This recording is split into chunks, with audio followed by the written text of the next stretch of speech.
Hi guys, thanks for joining me. Again, I'm on board in my Alfa Romeo Gulia Veloce rear-wheel drive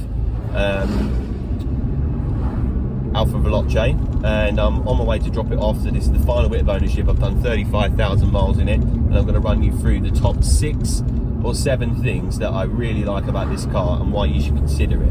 In many ways, this car isn't a practical choice, and there's probably 100 cars you should be considering, not this one. But if you're looking at this, you've probably already made your mind up, and I'm going to make your decision for you. So these are the top things I like about this car. One of the things I absolutely love about this car, though, and you get commented on regular, is these beautiful paddle shifts. This is a Veloce model, so you can get these on the lower spec models as an option. I think it's standard on all Veloce, but you've got these proper Ferrari style paddle shifters, which are really reactive, really nice to pull, to drop a gear as you go up and down the motorway. I'll give you a little road test in a minute so you can see how responsive the gearbox is, but they are just lovely and something I really like about the car. It's also something that people really comment on as well when they get in it for the first time, so that's one of the things I really do like about it. So I've already said that the gear paddles are something that I really like, but actually I'm going to count this in one. It's actually the gearbox setup as well. It's actually the gearbox setup as well. I think it's got the same gearbox as the Jaguar, but with a sportier sort of map. And it's really quick. I mean, if you're going to drop a couple of gears, you can punch it quite quick, and the shift is really sharp. You can downshift quite aggressively. You do get some pops and bangs, which is nice because the exhaust is rubbish.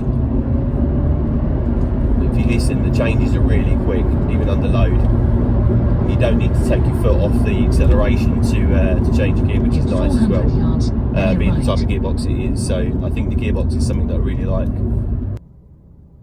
Another really cool feature about this car, one that you'll never use past about 5 minutes of ownership, but it's really cool to brag about your mates, is that each of the engine modes here, and we've got D, N, A, have different screens available to them. So when you select from N, which is your normal, into D, dynamic or sport, that everyone else would call it, you get different menu options here. And one of the options that you get on the sport mode is this Geometer. So I'll give it some punch in a minute to see, but this dial in the middle is the same as like the Skylines. It gives you your G-forces, which again you never use past ownership, but it's quite cool when you first get it, and it's not something you normally see on vehicles at this sort of level. So it's quite a cool feature. So here you go, just to show you the G-meter. I've got that secured a little bit. Give it some boot. You see the G-forces, swerve. 400 yards at the roundabout, take the third exit. Get an idea, but it gives you a real sense of how many G's you're pulling in what direction. When you brake hard, it goes the other way. It's just quite a fun little tracer game you can play. Okay, I hope the audio is okay, because another thing that I like about this, poor example today, because I've just come off the back of doing 300 miles from London to Newcastle, but something I really like about this car is the brakes. As you can see, I've opted for the yellow painted. You get 3 colour options for the Alfa. They are paid options, but with the yellow, when they're clean, amongst the blue Veloce and the dark wheels, is a really nice option, and again not something you always see, normally the classic sort of red. Okay, the next thing I'm going to turn to for the things I like about this car, and this is a bit of a weird one actually, not one I knew when I bought it, is the power. Now obviously it's a powerful car. You know, you've got the Quadrifoglio right at the top, which is like 500-600 brake horsepower, and then this is 280, and this sits in quite a weird place at 280, because most cars that are the baby brother sports car are around the 300, 310, 320 mark. So initially you think that's a downside, but now I've come to replace it, it's at the end of its ownership.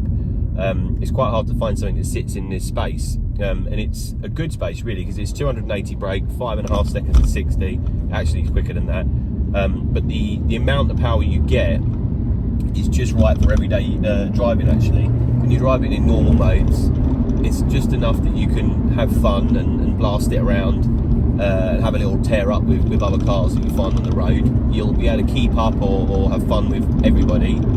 You're not going to get left for dust by anyone, and yet it still can give you good mileage, and it's something different. So I think actually what might look on paper like a weakness to begin with is actually really quite solid. The amount of power you get is very usable, it's very drivable, and it's something that I've come to really enjoy.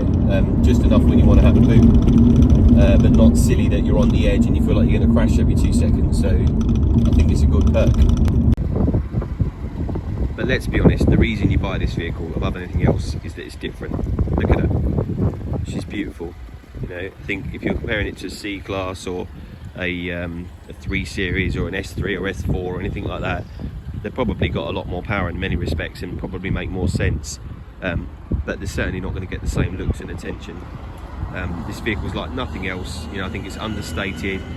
Obviously it's Alfa, which is Fiat, which if you're arguing is baby Ferrari, and with a few little mods and stuff you can make it really nice looking vehicle. It's 67 plates. I've had mine 3.5 years now and I've loved it. Like I said, you get more looks in this than any other. I think the colour's beautiful that I've chosen. This is Massimo blue with the yellow calipers, which is an option, the dark wheels. It looks like nothing else that you can get in this class. Another thing is that it is, of course, an Alfa Romeo, and I don't know how you feel about Alfa Romeos. If you're looking at this, maybe you're an Alfa fan, maybe it's the first time you're looking at considering this sort of vehicle, but they say that all petrol heads should own an Alfa Romeo. It's one of those cars, and that's because of its history steeped in motorsport. And I think that's really true, actually. I'm glad I've had the chance to own one. I would have bought another one if I could have found one at the right price, but I couldn't get a deal that replicated the same deal I had on this vehicle, and the current spec is nicer than the spec that I have here. There's more options available now. It's been out a little while and some of the interior elements have been upgraded. But as an Alfa owner, I mean, it's the most attention car I've ever had. You know, I had Mercedes before, I had BMWs, I'm going to pick up my Audi now. And people look at this car more than any other car I've owned. I've even seen people, believe it or not, it's only a family saloon, but taking pictures of it and stuff like that when I was out shopping. And obviously Alfa owners give you a little wave when you go past them, no matter which Alfa it is, so it's quite nice. So I think if you've never owned an Alfa and you're looking at this, I think it's definitely a car that you've got to tick off your box if you're a petrol head.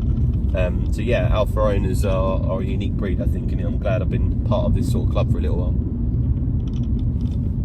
Here's another Alfa now, actually. And I think something Alfa Romeo's really got right with this vehicle that they haven't with previous is their classic V-shaped grille, which has always been a symbol of Alfa. And for many vehicles it just didn't work. But I think on this shape and style they've really got it right. Obviously it's annoying in the UK, we have to have the number plate on the right there. But otherwise I think they've really done a good job at the styling of this vehicle. And I think it's accessible to all people now. The old Alfa sort of tiny little V-shaped grills looked a bit weird and you had to be quite an Alfa fan, but I think this is a vehicle that anybody could get on board with now.